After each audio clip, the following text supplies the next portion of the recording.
2021년 6월 25일 금요일 큐티 생명의 삶 오늘의 본문 출애굽기 30장 17절부터 38절까지 말씀입니다.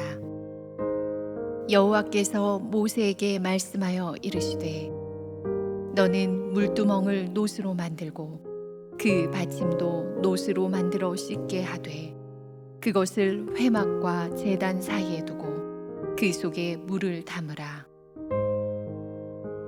아론과 그의 아들들이 그 두멍에서 수족을 씻되 그들이 회막에 들어갈 때에 물로 씻어 줍기를 면할 것이요 제단에 가까이 가서 그 직분을 행하여 여호와 앞에 화제를 사를 때에도 그리할지니라. 이와 같이 그들이 그 수족을 씻어 줍기를 면할지니 이는 그와 그의 자손이 대대로 영원히 지킬 규례니라. 여호와께서 모세에게 또 말씀하여 이르시되 너는 상등 향품을 가지되 액체 모략 500세겔과 그 반수의 향기로운 육개 250세겔과 향기로운 창포 250세겔과 계피 500세겔을 성소의 세겔로 하고 감람기름 한 흰을 가지고 그것으로 거룩한 관유를 만들되 향을 제조하는 법대로 향기름을 만들지니 그것이 거룩한 관유가 될지라.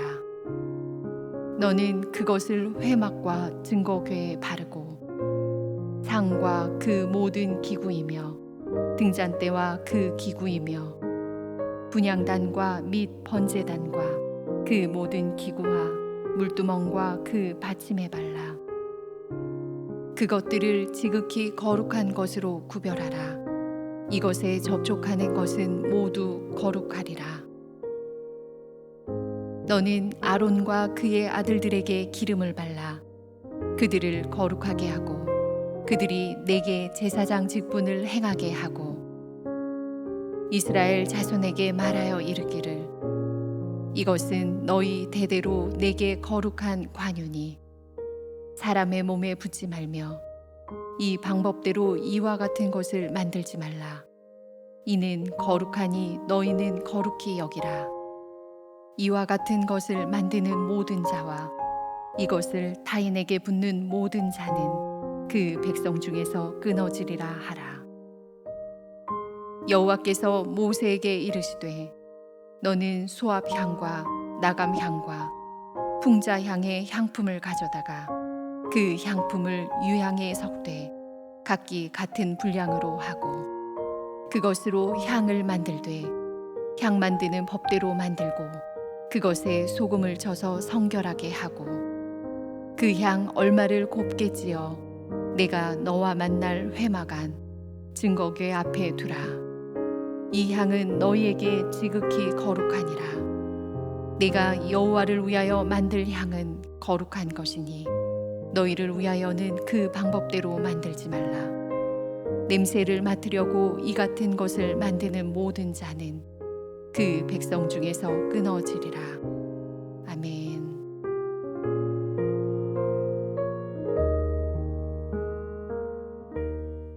오늘 본문은 성소 제작에 대한 가르침 중에서도 마지막 부분에 해당합니다. 성막들에는 땅을 상징하는 놋제단과 바다를 상징하는 물두멍이 있었습니다. 물두멍은 성막의 기물 중 유일하게 크기에 대한 규정이 없이 놋으로 만들라고만 되어 있습니다. 그 이유는 이 물두멍의 크기나 구조보다 거기에 물을 담아 제사장들이 손발을 씻도록 해야 한다는 것이 더 중요하기 때문이었습니다.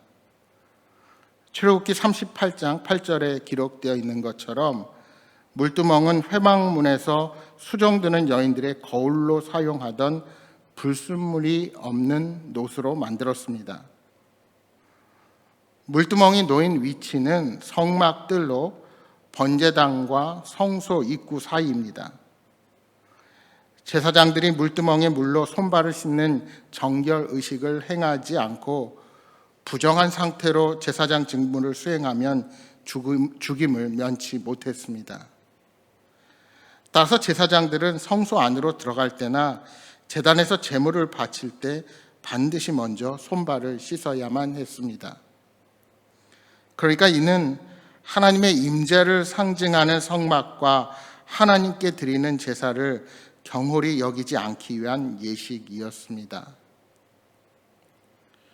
여러분, 우리가 신앙생활을 하다 보면 예배나 기타 봉사를 함에 있어서 매너리즘에 빠져 습관적으로 그것을 하게 되는 경우가 간혹 생깁니다.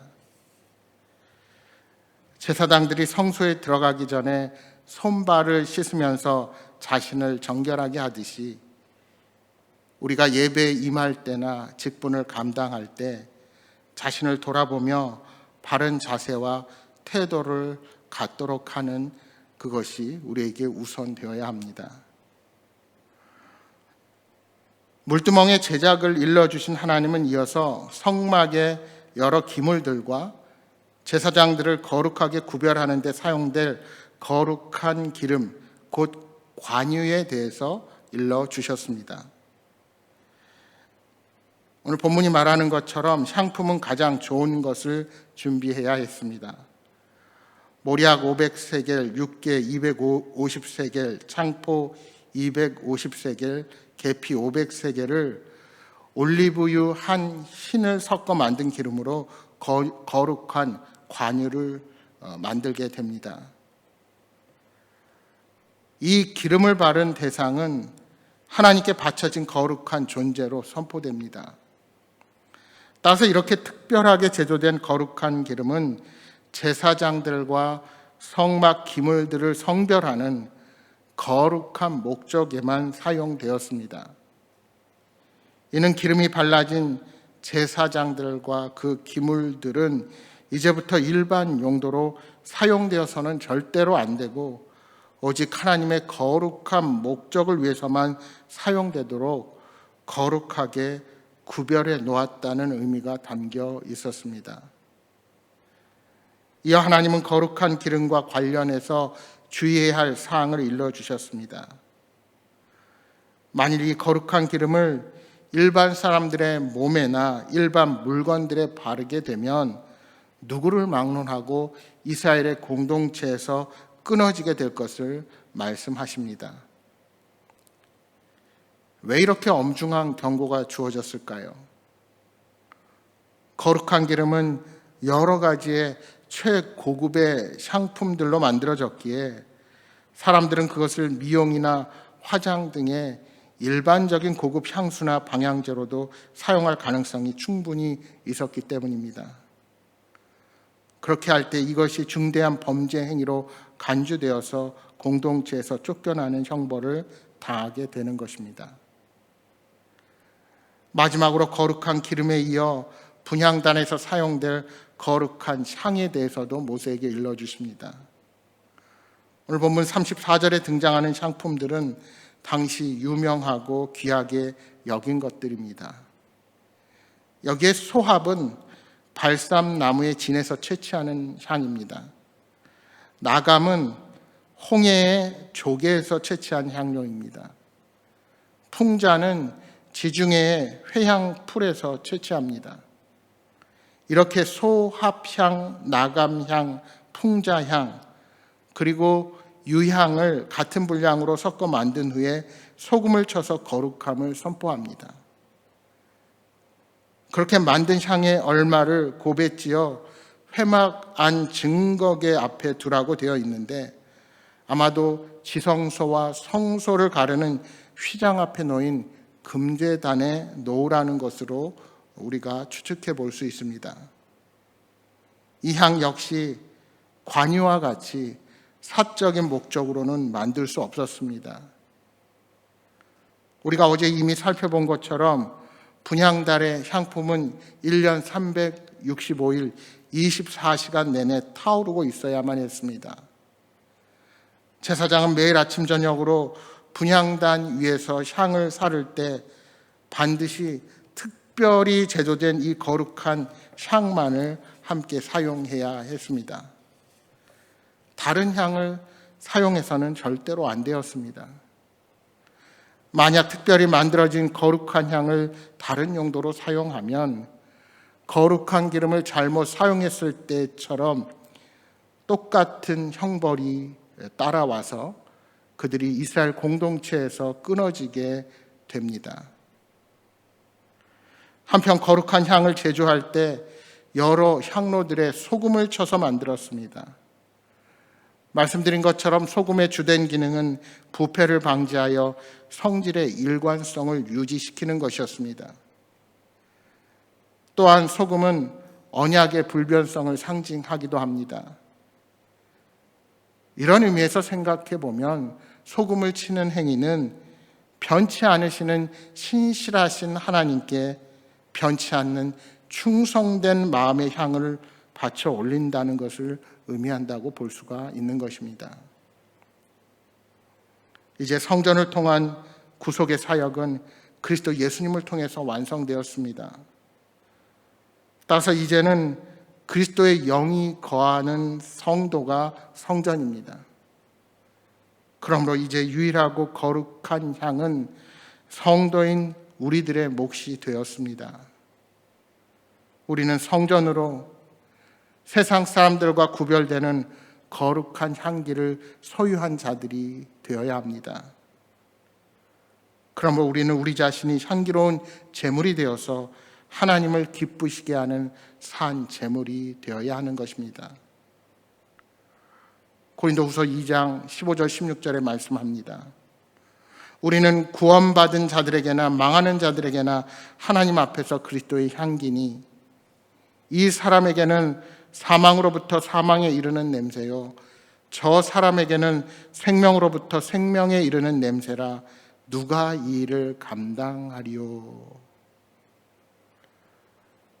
바울은 복음을 전하는 자신들이 구원받은 자들에게는 구원의 냄새로, 멸망하는 자들에게는 심판의 냄새로 드러나는 그리스도의 향기라고 말씀합니다. 이 바울이 말한 그리스도의 향기의 역할이 바로 오늘 우리들에게 맡겨졌습니다. 따라서 우리는 유일한 구원의 길이신 예수 그리스도를 전함으로 사람들에게 그리스도의 향기가 되어야 합니다. 우리가 세상 사람들에게 직접 하나님을 보여줄 수는 없습니다. 그러나 하나님의 말씀대로 살아가는 우리들의 모습을 통해 그들에게 복음의 빛을 비추고 섬김과 사랑으로 향기를 바라며 하나님의 존재와 영광을 선포해야 합니다. 향기는 눈에 보이지 않지만 자연스럽게 그 정체가 드러나기 마련입니다. 사랑하는 여러분, 오늘 하루도 주님의 모습을 따라가며 서 있는 자리가 어디든지 그리스도의 향기를 바라기를 소망합니다. 우리를 부르시고 온전케 하시는 주님과 동행하는 복된 하루가 되시기를 주님의 이름으로 축복합니다.